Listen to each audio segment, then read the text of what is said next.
तो कैसे हैं आप लोग? आई होप आप सब अच्छे होंगे।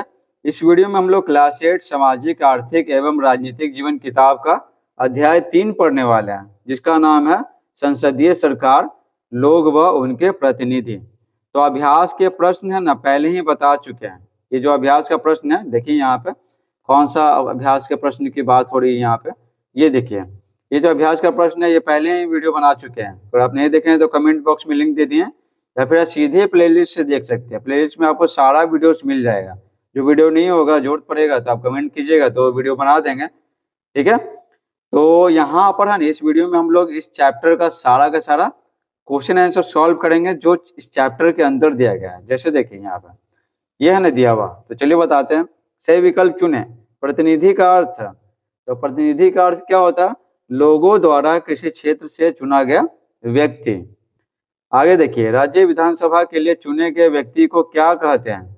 तो क्या कहते हैं? विधायक कहते हैं। यहाँ पर वार्ड पार्षद थानेदार नहीं होगा, एक और होगा। यहाँ पे देख रहे अ ब और स है, तो यहाँ भी स होगा, स। तो यहाँ हो जाएगा विधायक। किताब से भी गलती हो जाता है, किताब से, मेरे से नहीं, किताब से। ये हो जाएगा विधायक, ठीक है। आगे देखते हैं, यहाँ देखिए 28 पेज नंबर। संसदीय सरकार में आम लोगों की भागीदारी किस तरह से होती है? संसदीय सरकार में, संसद का मतलब समझिए क्या होता है। संसद का मतलब होता है लोकसभा, दो सदन है ना, एक ऊपरी सदन एक निचली सदन। लोकसभा को निचली सदन कहते हैं और राज्यसभा को क्या कहते हैं? ऊपरी सदन कहते हैं, हो गया।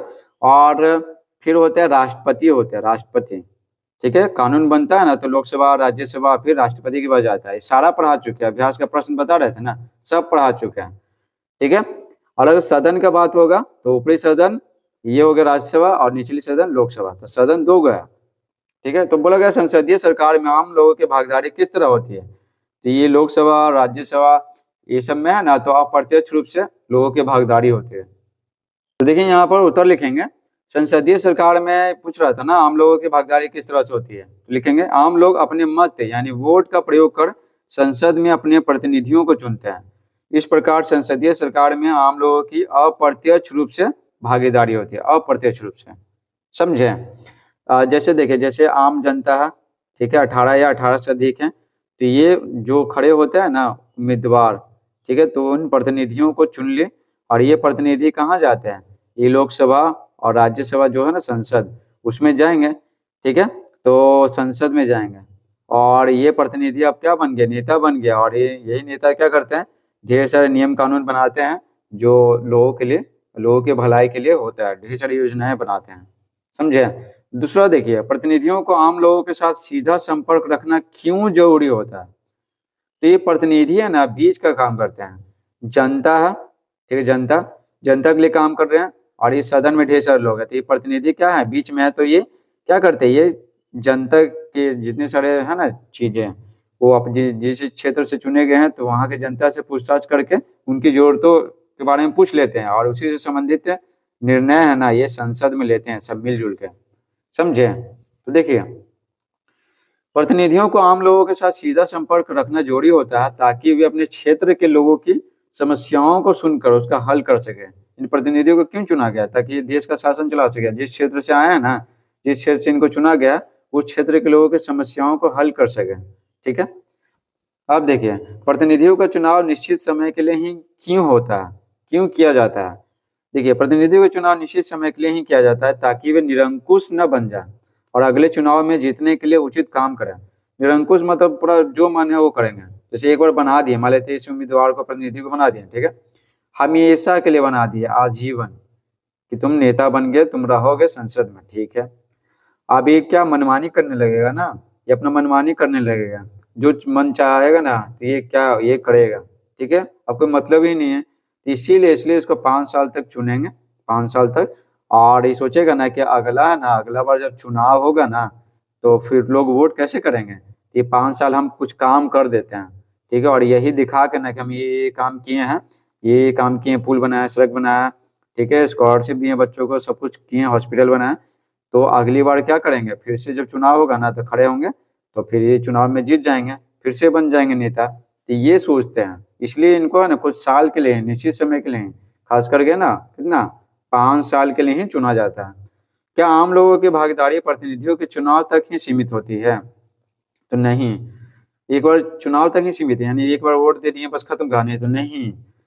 नहीं है, आम लोगों की भागीदारी प्रतिनिधियों के चुनाव तक ही सीमित नहीं होती है, क्योंकि प्रतिनिधि ठीक से काम ना करे तो आम लोग इन्हें अगली बार वोट न देकर सरकार में शामिल होने से रोक सकते हैं।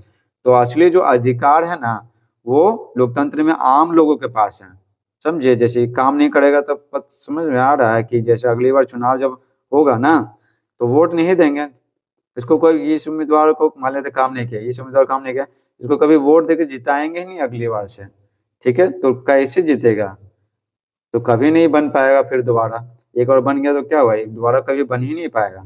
इसलिए प्रतिनिधियों पर काम करने का दबाव हमेशा होता है कि हाँ अगले चुनाव में हम क्या बोल के मतलब लोगों से वोट मांगेंगे। पांचवा देखिए, प्रतिनिधि चुनाव क्यों जरूरी है, शिक्षा के साथ चर्चा की। देखिए प्रतिनिधि चुनाव क्यों जरूरी है। देखिए सारी जनता तो सरकार में शामिल हो नहीं सकती, इसलिए जनता की ओर से प्रतिनिधि चुने जाते हैं जो सरकार बनाकर जनता के हितों में काम करते हैं। ठीक है, जनता के भलाई के लिए जैसे नियम कानून लाएंगे, योजनाएं बनाएंगे। अतः प्रतिनिधि चुनाव जरूरी है। जैसे मान लेते हैं संसद है, ठीक है, लोकसभा में मान लेते हैं 543 सीट है, 543 सीट, ठीक है। अब ये प्रतिनिधियों का सीट है, ये सीट नहीं है। अब ये लोकसभा है, ठीक है, लोकसभा। अब इसमें कैसे सब लोग बैठेंगे, 140 करोड़ लोग हैं, ठीक है, तो कैसे इसमें बैठेंगे, तो नहीं बैठ पाएंगे। तो ये क्या करते हैं, अपने अपने क्षेत्र से, भारत के विभिन्न क्षेत्रों से प्रतिनिधि चुने जाते हैं, अलग अलग क्षेत्रों से, और ये बैठेंगे और सरकार उकार बनाएंगे और कुछ विपक्ष में रहेंगे और देश से संबंधित है ना, ये सारे निर्णय लेंगे। तो ये बात है, तो प्रतिनिधि होना जरूरी है। आप देखिए पेज नंबर 21, देखिए पेज नंबर 21, देखिए ये 21 है पेज नंबर, ध्यान रखिएगा। यहाँ पर क्या, सॉरी 30 लिखा हुआ था, 30 है। तो यहाँ पर क्या बोला गया, बिहार निर्वाचन क्षेत्र। तो यहाँ पर गोपालगंज, सासाराम, गया, जमुई दिखाया गया। ठीक है, तो ये वाला क्या है, गया है। ठीक है, ये वाला जमुई होगा। ठीक है, ये सासाराम, तो सासाराम ये वाला क्षेत्र होगा। ठीक है, सासाराम। ठीक है, निर्वाचन क्षेत्र बोला गया, जिला वाला मत समझिएगा। अब गोपालगंज, ठीक है, गोपालगंज निर्वाचन क्षेत्र का मतलब है ना, देखिए बिहार में ना 40 लोकसभा निर्वाचन क्षेत्र है। लोकसभा में मान लेते हैं 543 सीट है ना, 545 होता है जितना है, तो अभी तो 543 है। तो इसमें से 40 वो सीट है ना, वो बिहार में है। तो पूरा बिहार में है ना, जनसंख्या के अनुसार है ना, पूरे क्षेत्र को बांट दिया गया, जनसंख्या के अनुसार बांटा जाता है। यहाँ पर जिला मत देखिएगा, जिला तो 38 है, जिला 38 है, और 40 निर्वाचन क्षेत्र है, तो कैसे, और हर एक जिला में एक एक को रहेगा तो 40 को कैसे हो जाएगा। तो वही बात है, जनसंख्या के आधार पर बांटा जाता है। और यहाँ से 40 प्रतिनिधि है ना लोकसभा में चुने जाएंगे।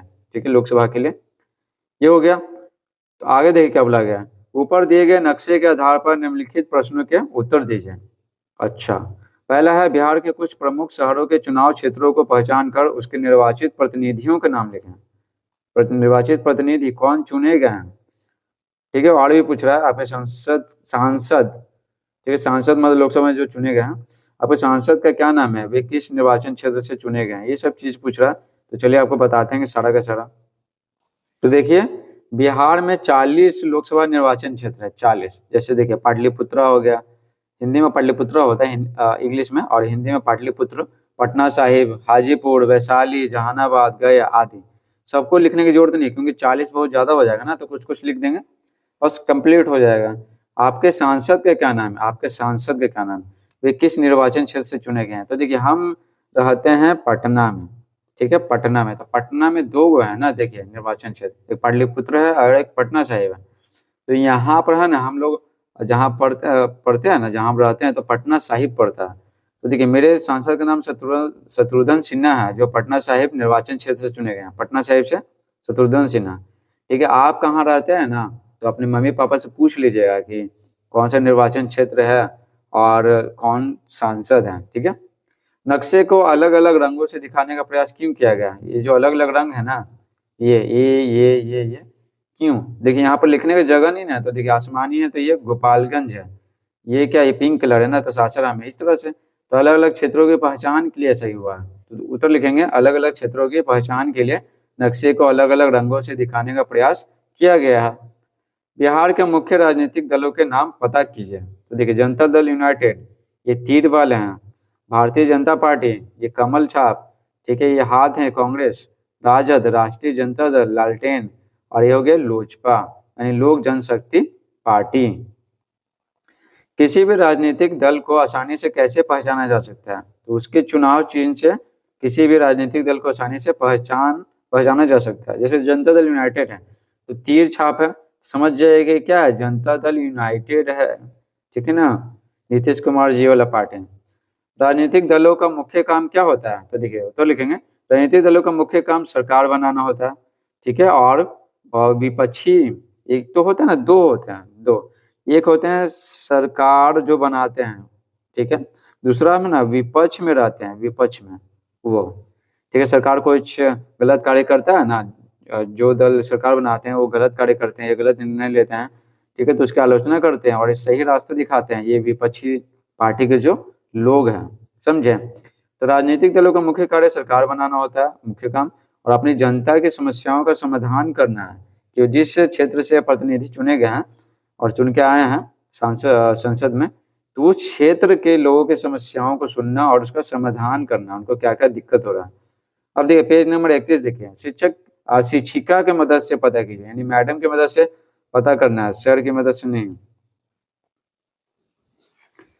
भारत में राष्ट्रपति का निर्वाचन किस प्रकार होता है ये बताना है। तो देखिए उत्तर लिखेंगे, भारत के राष्ट्रपति का चुनाव है एक निर्वाचक मंडल के सदस्यों द्वारा किया जाता है, निर्वाचक मंडल बनता है, उसमें जितने सदस्य होते हैं उनके द्वारा किया जाता है। और ये निर्वाचक मंडल में कौन कौन शामिल होते हैं?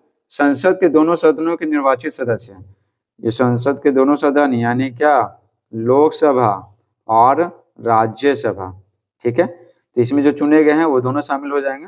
और राज्यों की विधानसभाओं के निर्वाचित सदस्य शामिल होते हैं। विधानसभा राज्य में है ना, विधानसभा होता है, जैसे बिहार में जो विधानसभा है वहाँ पर कौन रहते हैं? मुख्यमंत्री है ना, वो हेड होते हैं।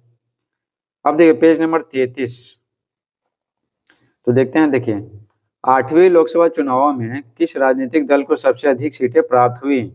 देखिए 8वीं लोकसभा चुनाव में भारतीय राष्ट्रीय कांग्रेस को ना सबसे अधिक 404 सीटें प्राप्त हुई। 404 बहुत ज्यादा होता है, समझे, लोकसभा में। तो देखिए ये है 8वीं लोकसभा चुनाव में किस राजनीतिक दल को सबसे अधिक सीटें प्राप्त हुई थी। पेज नंबर कितना है? देखिए पेज नंबर 33 है, ठीक है। तो देखिए यहाँ पर सबसे ज्यादा किसको प्राप्त हुआ, तो देख रहे हैं भारतीय राष्ट्रीय कांग्रेस को 404 सीट मिला। 404 तो बहुत ज्यादा हो गया, ठीक है, सर 404। तो यहाँ पर देखिए सरकार बनाने के लिए ना 543 में से पता है कम से कम 272 सीटों की जरूरत है, ठीक है, तो उसमें 404 मिल गया, चाहिए था बस 272, तो ये बहुत बढ़िया बात है, ठीक है। तो 1984 में हुआ था 8वीं लोकसभा चुनाव, 1984 में। आगे देखते हैं क्या दिया हुआ, ये तो हो गया काम, और ये सब आप पढ़ लीजिएगा, बहुत काम आएगा। यहाँ देखिए 13वीं लोकसभा चुनाव में कौन सा दल सबसे बड़े दल के रूप में उभर कर सामने आया? 13वीं में, तो 13वीं में तो देखिए यहाँ पर सबसे बड़ा दल, तो देखिए क्षेत्रीय दल हो गया, राष्ट्रीय दल, देखिए राष्ट्रीय दल सबसे ज्यादा किसको मिला है? ये किसका बात हो रहा है यहाँ पर? 1984 का बात हो रहा है, 8वीं लोकसभा चुनाव के परिणाम 1984। तो देखिए यहाँ पर क्या लिखा हुआ, भाजपा, देखिए भाजपा भारतीय जनता पार्टी, तो 182 सीट मिला, ठीक है, 182। और भारतीय राष्ट्रीय कांग्रेस को मिला था 114, ठीक है, 114, तो 182 ज्यादा किस है, ठीक है, भारतीय जनता पार्टी का, ठीक है। फिर भारतीय राष्ट्रीय कांग्रेस का घट गया था। तो 13वीं लोकसभा चुनाव में कौन सा दल सबसे बड़े दल के रूप में उभर कर सामने आया? तो हो जाएगा भाजपा, भारतीय जनता पार्टी। सबसे बड़ा दल होते हुए भी वह पार्टी अकेले सरकार क्यों नहीं बना सके? सबसे बड़ा दल होते हुए इतना सीट जीती, ठीक है ना, जिस सीट जीती ना, देखिए ना आपने सीट जीती 142, तो फिर भी क्यों नहीं बना पाया था? आपको बताया ना 543 में ना सीट में से कम 272 सीट चाहिए सरकार बनाने के लिए, तो 272 थोड़ी 182 है, तो बाकी पार्टी के लोगों को ना शामिल करना पड़ेगा और कम से कम 272 करना पड़ेगा, और ज्यादा से ज्यादा 300 350 कितनों कर सकते हैं, ठीक है। जो गठबंधन सरकार बनाई गई उस गठबंधन का क्या नाम था? ये सब चलिए सब बताते हैं। तो देखिए यहाँ पर बता दिए। और 8वीं लोकसभा चुनाव में ये तो पूछ रहा था किस दल को सबसे कम सीटें प्राप्त हुई, तो है ना राष्ट्रीय दल में सबसे कम सीटें भारतीय जनता पार्टी को मिला और भारतीय कम्युनिस्ट पार्टी को मिला, इन्हें बस 2 ही सीट मिला। और अगला पूछ रहा था ना, 13वीं लोकसभा चुनाव में कौन सा दल सबसे बड़े दल के रूप में उभरा, तो ये कौन उभरा, ये भारतीय जनता पार्टी, 182 सीट।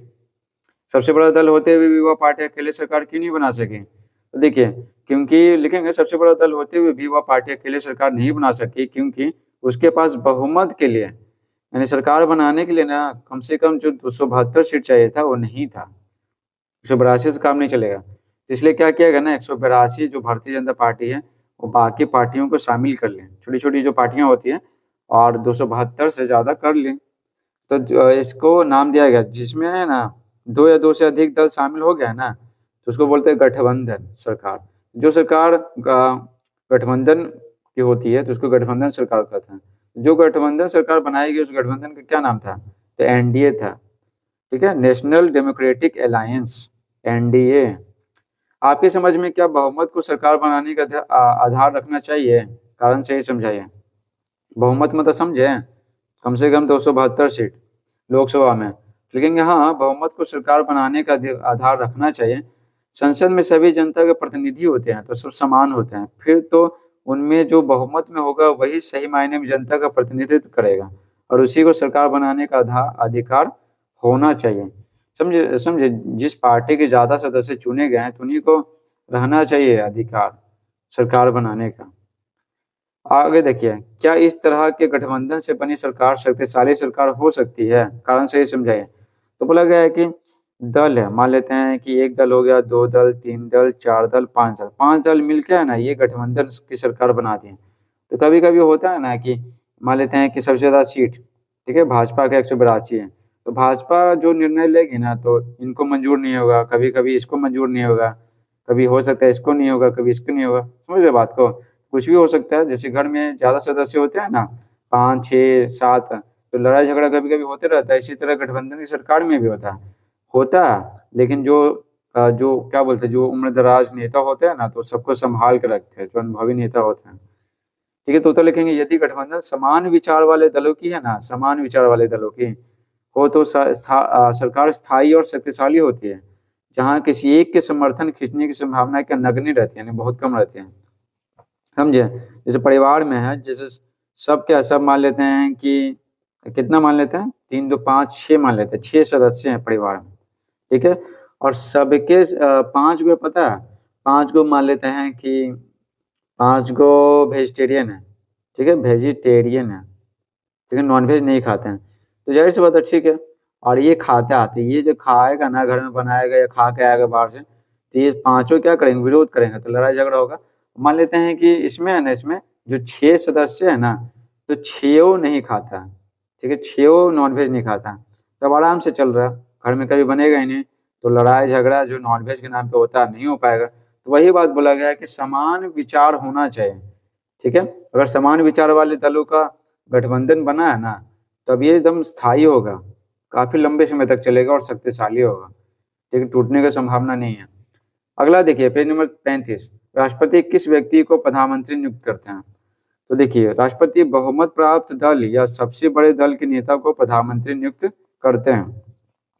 तो देखिए, 272 सीट कम से कम मिल गया, किसको, एक दल को मिला या गठबंधन को मिला, ठीक है, जिसमें 2 या 2 से अधिक दल शामिल है। अच्छा, कम से कम यहाँ ध्यान रखिएगा, कम से कम 272, ज़्यादा से ज़्यादा कितना हो सकता है, 543 में 543 भी हो सकता है, लेकिन बहुत कम है, ये तो कभी हुआ नहीं है, 543 तक जा सकता है, ठीक है, कम से कम 272। अच्छा, तो ये सबसे ज़्यादा क्या हो गया, इसी को बोलेंगे बहुमत, हाँ ये सरकार बना सकती है। तो क्या ये है ना, ये क्या करते हैं, ये आपस में अपना निर्णय लेते हैं, आप प्रधानमंत्री उम्मीदवार चुन लिए कि हाँ ये फलाना आदमी प्रधानमंत्री हमारी तरफ से होगा, तो राष्ट्रपति क्या करते हैं, बहुमत प्राप्त दल या सबसे बड़े दल के नेता को प्रधानमंत्री नियुक्त करते हैं। तो ये जो बोला, आपस में डिस्कशन किया कि इसको बना देते प्रधानमंत्री, राष्ट्रपति बोलते हैं ठीक है बना दो। क्या प्रधानमंत्री अपनी मर्जी से अपने मंत्रिपरिषद में सहयोगियों को ले सकते हैं, शिक्षिका की मदद से चर्चा कीजिए। तो देखिए नहीं, बल्कि प्रधानमंत्री पता है राष्ट्रपति की सलाह लेकर अपने मंत्रिपरिषद के सहयोगियों का चयन करते हैं, राष्ट्रपति की सलाह से, ठीक है, ये संविधान में लिखा हुआ है, प्रधानमंत्री ना राष्ट्रपति से सलाह ले सकता है और अपने मंत्रिपरिषद का ना गठन कर सकता है कि कैसे क्या करना है। अब देखिए पेज नंबर 36, 36। यदि आपको अपने इलाके के बारे में प्रश्न पूछना होता तो आप अपने सांसद से क्या प्रश्न पूछते हैं? पहले तो पूछते हैं कि, तो हम पूछते हैं ना कि महंगाई बहुत ज़्यादा हो गया, बहुत अधिक क्यों बढ़ गया, बेरोजगारी बहुत ज़्यादा बढ़ गया, और सड़क सड़क भी है ना बहुत टूट गया, कैसे सड़क बनाते हो कि बार बार टूट ही जाता है, सड़क वाला पूछेंगे। और शिक्षा के बारे में पूछेंगे, शिक्षा शिक्षा का स्तर है ना गिरता जा रहा है, सरकारी स्कूलों में या प्राइवेट स्कूलों में बहुत पैसा लेते हैं और ठीक से पढ़ाई भी नहीं होता है। ठीक है, तो ये सब हो गया, तो ये सब पूछेंगे। और क्या, और राशन में क्या खराब खराब जो चावल है, गेहूँ ये सब देते रहता है, क्यों देते रहता है, ये पूछेंगे। तो देखिए, इस अविश्वास प्रस्ताव वाले नियम के पीछे क्या कारण हो सकता है, आपस में चर्चा कीजिए। तो देखिए यहाँ पर पेज नंबर का बात हो रहा है 36 36। तो सवाल यहाँ पे ये है, तो देखिए सरकार को नियंत्रित करने का काम करता है, समझे। ये जो संसद होता है ना, यहाँ देखिए संसद है ना, सरकार को नियंत्रित करने का काम करता है। तो देखिए यहाँ पर क्या लिखा हुआ, संसद कई तरीकों से मंत्रिपरिषद पर नियंत्रण रखती है। मंत्रिपरिषद आ रहा है ना समझ में, जो प्रधानमंत्री, इसके मंत्रिपरिषद के हेड कौन होता है, प्रधानमंत्री होते हैं। ठीक है, तो मंत्रिपरिषद पता है, ये मंत्रियों का समूह होता है। ठीक है ना, मंत्रियों का समूह जिसमें कोयला मंत्री, ऊर्जा मंत्री, विदेश मंत्री, ठीक है, गृह मंत्री, रक्षा मंत्री, सब मंत्री इसमें रहते हैं। ठीक है, और हेड कौन होता है, प्रधानमंत्री, नाम है प्रधानमंत्री। ठीक है, समझ गए। तो मंत्रिपरिषद पर नियंत्रण रखती है संसद, कैसे, तो यहाँ पर पढ़ेंगे। देखिए, अविश्वास प्रस्ताव पेश करके, अविश्वास प्रस्ताव, मान लेते हैं कि अगर सरकार है ना सही ढंग से काम नहीं करी, तो बाकी जो लोग हैं ना, बाकी जो लोग हैं संसद में, लोकसभा और राज्यसभा में, तो ये बात है, तो वो क्या करते हैं ना, अविश्वास प्रस्ताव लाते हैं। अविश्वास यानी विश्वास नहीं है अब। और फिर है ना, फिर जो क्या स्पीकर होते हैं ना, स्पीकर, लोकसभा के स्पीकर, वो बोलते हैं ना कि एक दिन फिक्स कर देते हैं, बोले किस दिन फिक्स कर दें, और उस दिन है ना आप विश्वास दिखाइए, तो वोटिंग होता है। और मान लेते हैं कि ज़्यादा लोग हैं ना वोट किए कि हाँ यही सरकार रहना चाहिए, तो सरकार ठीक है। अगर ज़्यादा लोग वोट किए हैं कि नहीं सरकार नहीं, ये सरकार को हटाइए, इसके विरुद्ध में अगर वोट देंगे ना तो सरकार बदल जाएगा। ठीक है, फिर से नया सरकार बनेगा, समझे। तो ये बात है, तो इस प्रकार से ना ये अविश्वास प्रस्ताव पेश करके ना सरकार को अब बदल सकते हैं। ठीक है, 5 साल का इंतजार करने की जरूरत नहीं है। ठीक है, तो यही बोला गया कि अविश्वास प्रस्ताव, इस अविश्वास प्रस्ताव वाले नियम के पीछे क्या कारण हो सकता है, आपस में चर्चा कीजिए। तो कारण क्या है ना कि एक सरकार को चुन लिया था, 5 साल तक रहेगा, मान लेते हैं कि 2 साल के बाद ठीक से काम नहीं कर रहा, ठीक है, 2 साल के बाद ठीक से काम नहीं कर रहा, तो बाकी लोग अगर बोर हो जाते हैं ना कि यार इसको हटाओ, इस सरकार को, तो अविश्वास प्रस्ताव ले आते हैं आपस में डिस्कशन करके और सरकार को बदल देते हैं। तो ये इतना 3 साल और इंतजार करेंगे, एक एग्जाम्पल ले रहे हैं 2 साल, तो ये बात बोला गया। तो देखिए उत्तर लिखेंगे, मंत्रिपरिषद निरंकुश न हो जाए, यानी अपना मनमानी न करने लगे, इसलिए अविश्वास प्रस्ताव का नियम बनाया गया ताकि विपक्ष द्वारा, बताया ना सरकार दो होता है, एक विपक्ष की सरकार, एक जो सत्ता की सरकार, तो विपक्ष द्वारा इस नियम के तहत सरकार गिरा देने के खतरे की तलवार मंत्रिपरिषद पर लटकती है और वह बेलगाम न हो पाए। ठीक है, बेलगाम न हो पाए, ये मंत्रिपरिषद को कार्य करना पड़ता है, अगर नहीं करेगा तो जाहिर सी बात है अविश्वास प्रस्ताव ला के इसको हटा दिया जाएगा। अब देखिए अभ्यास के प्रश्न, ये प्रश्न है ना आप बता चुके हैं। ठीक है, तो अगर नहीं देखे हैं तो कमेंट बॉक्स में लिंक दे दिए हैं, या फिर आप सीधे प्लेलिस्ट से जाके सारा वीडियोस देख सकते हैं, सारा सब्जेक्ट के वीडियोस बना चुके हैं। Thanks for watching.